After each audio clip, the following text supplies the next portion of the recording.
All right, this is Deeper Than a Cut. We are back inside of Executive Cuts, right outside of downtown Detroit. Joined by T, as usual, D'Angelo. Yes, sir. And now we're joined by Samuel Curry, Tax Smart. We are talking financial literacy. And gentlemen, the three of us, we've been conversing about having a conversation deeper into financial literacy for quite some time, before we even started doing this online. And it goes back to a day I was in here getting a cut. T, you're giving me a haircut. Right to our left, there was a gentleman who was trying to buy a car. It was something along those lines. Yeah. And he was talking about, I would have to put down $10,000 to buy a car, and then my car note would be roughly $600-700. And this was a few years ago, before inflation kicked into full gear. Yeah. So we're talking a few years ago with that kind of scenario. And then the conversation just kept on going.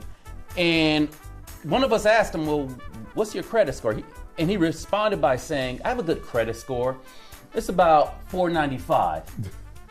Exactly. That was my response. That was my response. Jaws dropped. We went into like an immediate intervention with this brother. And it sheds more light on a lot of folks walking around don't understand the importance of credit, the importance of being financially literate, knowing how your money works, knowing how to work your money, and how to build yourself. So Samuel, thank you for joining us to help us embark on this conversation more, because it could be an uncomfortable conversation. Right. I mean, I appreciate that brother sharing his actual credit score with us in a barbershop. But when you hear about putting down a $10,000 payment on a car note that's going to be super high going forward, it makes no sense. Right. Well, we deal with a lot of individuals that say hustle out in the street. They don't have no formal income. They don't have check stubs, W-2s. Well, that's a whole different right. A lot of times they are self-employed, and they can't just go into a dealership and buy something because they don't have the setup to be able to do that. So it's important that, if you got your little hustle on, you're a plumber, you're a barber, or whatever you are, that you actually file tax returns and put yourself into the system so that you become part of the mainstream financial system so that you can buy things when you need to buy them. Absolutely. Yeah. I guess a lot of people don't realize having strong credit is more important in many ways than having $10,000, $20,000 in your pocket. Exactly, because she, without that credit thing, what difference does it make when you go into a dealership? They're going to treat you different than the individual that got his stuff together. Yeah, I think credit is more about being consistent in terms of fulfilling your obligation. When you commit to something, you follow through with it. You pay your bills on time. And as long as you do what you're supposed to do and become part of the mainstream, when you go to a car dealership, it'll open up for you. T, D'Angelo, I mean, you guys have been in the barber industry for years, clearly. You get all sorts of folks who walk through here, folks who have their stuff together, folks who don't. I mean, what kind of scenarios have you guys come across? Well, one of the scenarios that I can speak for personally myself, I've been on sides of both of them, being an entrepreneur, right? Both. So when you first get into entrepreneurship, you begin to think that, it's about procuring money, grabbing money and making up your money and filing as less taxes as possible.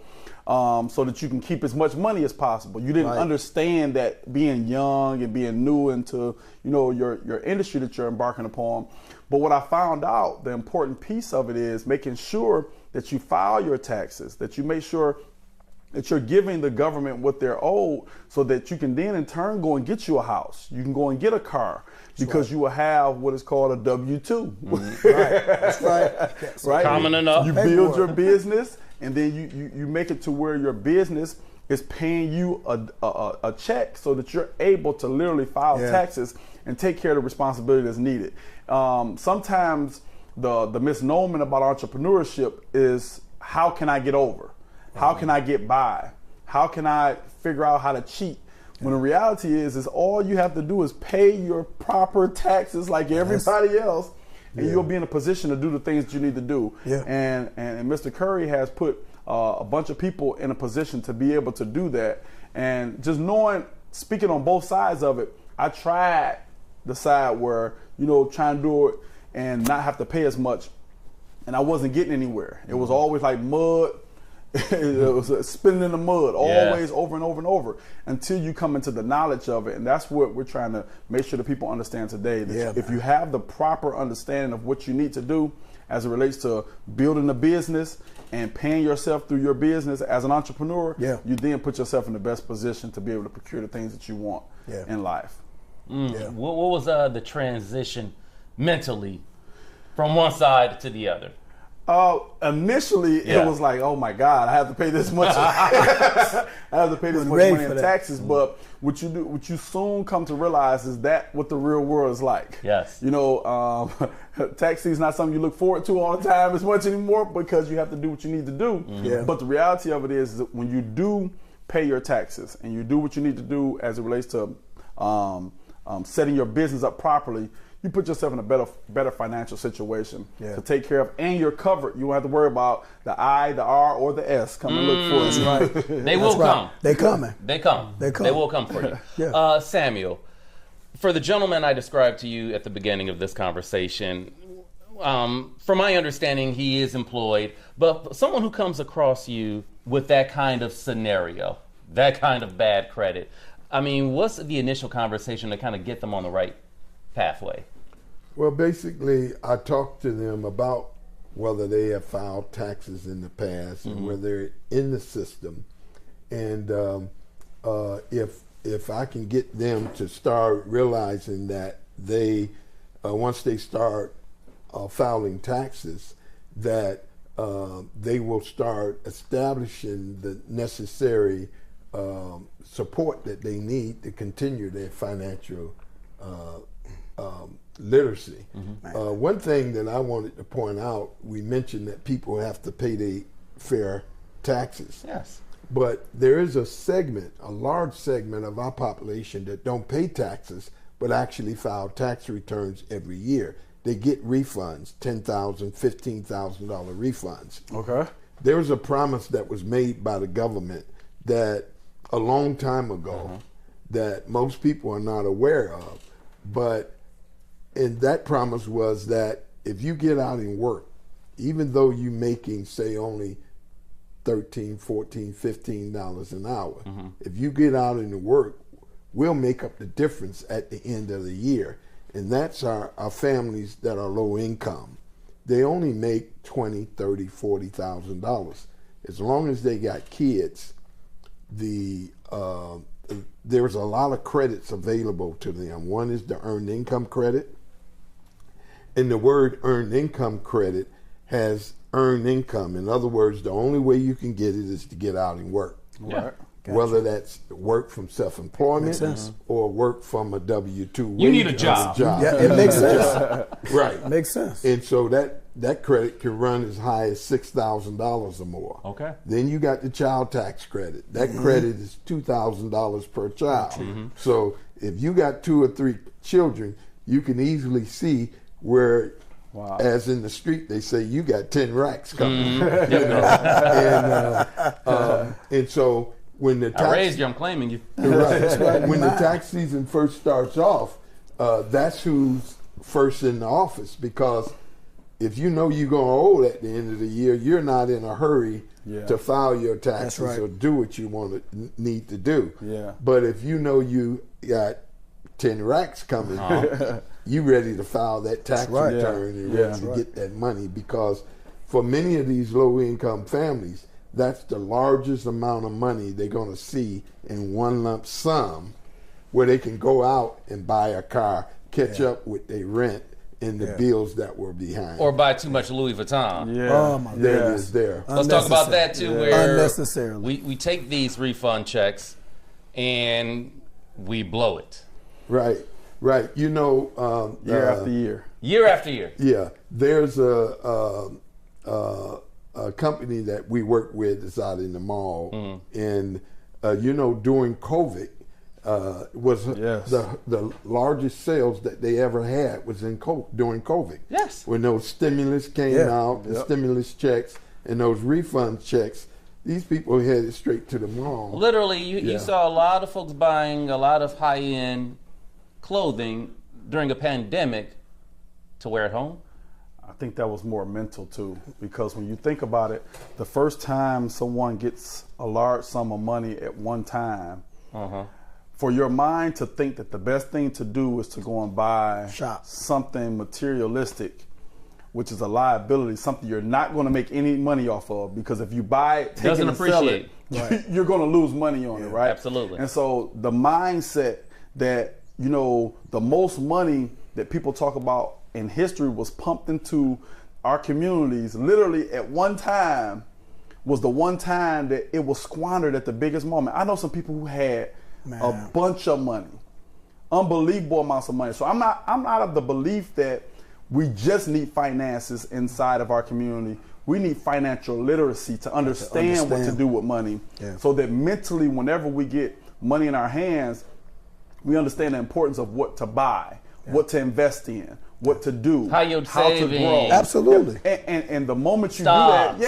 you understand. Bonds. But if you never understand that, and all you looking at is videos, then you think that going to get the chain with your name and diamonds in it is going to be what's going to be beneficial to you. And that's not. You think you're going to buy the best car or going to get what looks good on the outside, but you're not financially stable, because the reality of it is you pay that note enough times, the money is gone because you don't have anything coming in to take care of. But if you take that money and invest it in this proper way, then you'll have some money coming back in that you can go and buy the nice things. Like Mr. Curry told me earlier, he said, I love nice things too. Of course. But you got to be able to afford those nice things. Right. And be able to afford it while taking care of your responsibilities as well. Mr. Curry, with that being said, alluding to D'Angelo's point, look, we want to go on a vacation. We want to have nice clothes. We want to enjoy ourselves. We want to live.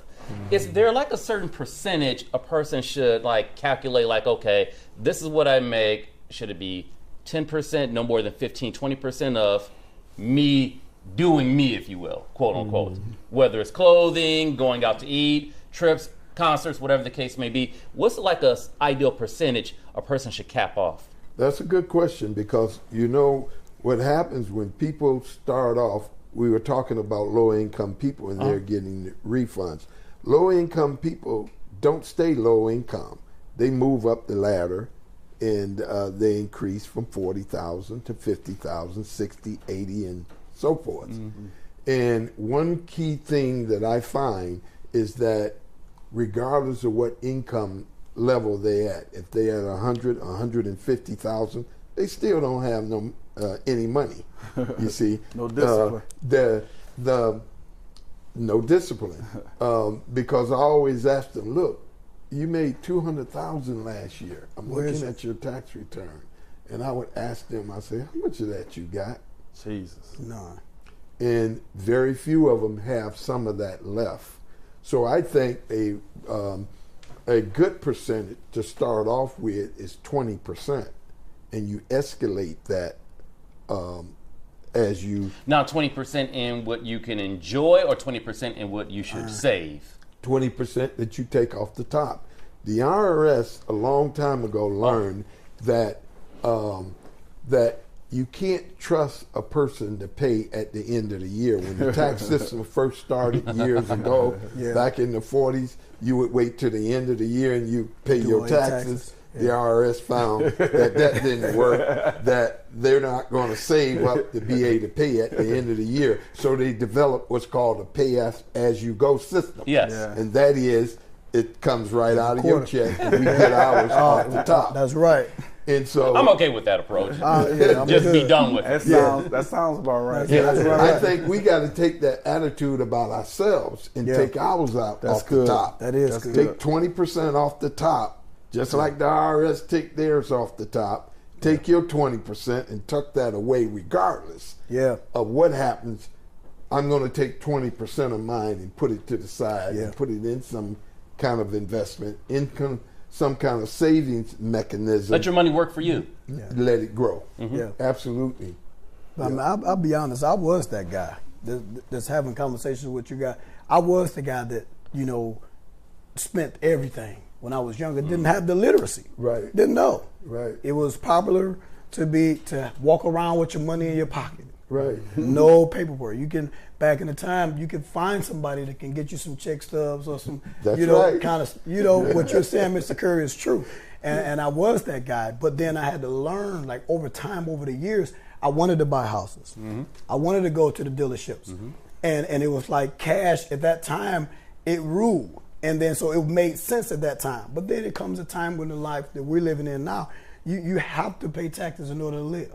Right. You have to be literate about how you're making your money and how you're spending it, especially when you have a family and you're an entrepreneur.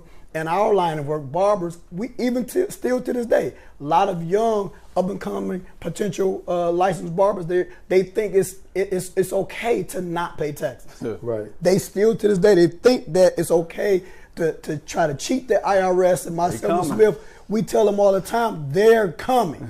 If you think you're going to continue to operate that way in that fashion, let me help you understand that it's time that you structure a business, whether it be LLC or S corporation, so that you can pay yourself a dividend and you have money coming in and you pay yourself a check so that you have a paper trail on how you're making your money. Exactly. And when I learned that, my life went up, to be honest. I want to spend someone else's money. I don't want to spend mine. I want to be able to write off certain things and deductions, the things that how I function, the business. But I was not able to do that until someone invested in me with that information and made me aware of how beneficial it is in your life to pay the taxes and be literate about your next 5, 10, 20 years, your retirement even. Absolutely. But you can do that from where we are in entrepreneurship, especially in the barbering community. A lot of barbers don't pay taxes. A lot of barbers,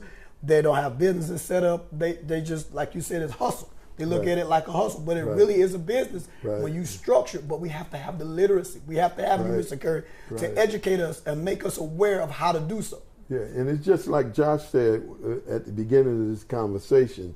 If you're going to be using OPM, other people's money, you got to have your stuff together. That's what I'm saying. Might not be a bad idea. Credit. You got to have that credit. You got to have credit. You need credit because as you're talking to D'Angelo Samuel about, okay, it's cool to be out and about in the community with this fresh outfit on, pockets full of cash. Okay, you look cool there, but then when you walk into the dealership, when you walk into the mortgage office, and it's like, you need a cosigner. No, you need a cosigner. You need this, you need that. It's not do you that. still feel cool? That's right. Which side do you want to feel cool on? That's right. That's right. Flossing, showing, or actually getting things done? Yeah. And again, literacy, Yes, just being literate. mindful of. That's right. I'm not How against money you works. having what you No, want. no, That's right. the good thing. But what you say, if you have can your afford stuff it. have your stuff in you can order. If afford you can it. afford it, Yes. afford it means that the responsibilities is taken care of at home. Yeah. The family is taken care of. If you're married, your wife is taken care of, and your stuff is in a row. Your taxes is in a row, and everything is done. Then you can go out. Then you can afford to go out and buy what it is that you want. Mr. Curry, just one quick question. What would you say would be one of the misnomers that people have about filing taxes? A lot of times, people think that, I just don't think that it's necessary, or I don't think that, I should give the government this amount of money. What are some of the things that people can take advantage of that they might not know about when filing taxes as an entrepreneur? Well, as an entrepreneur, you working for yourself. You're self-employed. Right. Yeah. And the IRS has a term related to all the expenses that you can deduct that are ordinary and necessary for you to do your job. Right. So if a person is an entrepreneur and work for themselves, they must realize that we don't pay taxes on the top line. We pay taxes on the bottom line. Right. Yeah. And it's our job to work with you to find out what your gross is, and then work that thing down as low as possible, because that's where we're going to come up with the expenses for all the stuff that the tools, the equipment that we need and we're going to utilize those things to bring so that you're not going to pay the tax that you think you're going to pay. Because you say, hey, I made $60,000. Well, you got a lot of deductions. You just didn't make that in a vacuum. Absolutely. Right. You know, you had to pay booth rent, marketing, expenses, equipment, equipment, supplies, and cell phone. People calling you, using that, clothing, using your car to go to the. It all adds up, but in order to even get to that point, you need a paper trail. You need to do things the right way to even generate that conversation. Right. Well, we got cell phones now that we can download apps and keep a track of all that kind of stuff. No excuses. If we were serious about doing it. That's it. Absolutely. No excuses. We have no excuse. Right. All right, gentlemen, we have to wrap up this conversation. Yep. T. My man. D'Angelo. Deeper than the cut. Samuel Curry. My man. Pleasure, guys. Thank you. As T said. Deeper than the cut. Deeper than the cut. Always.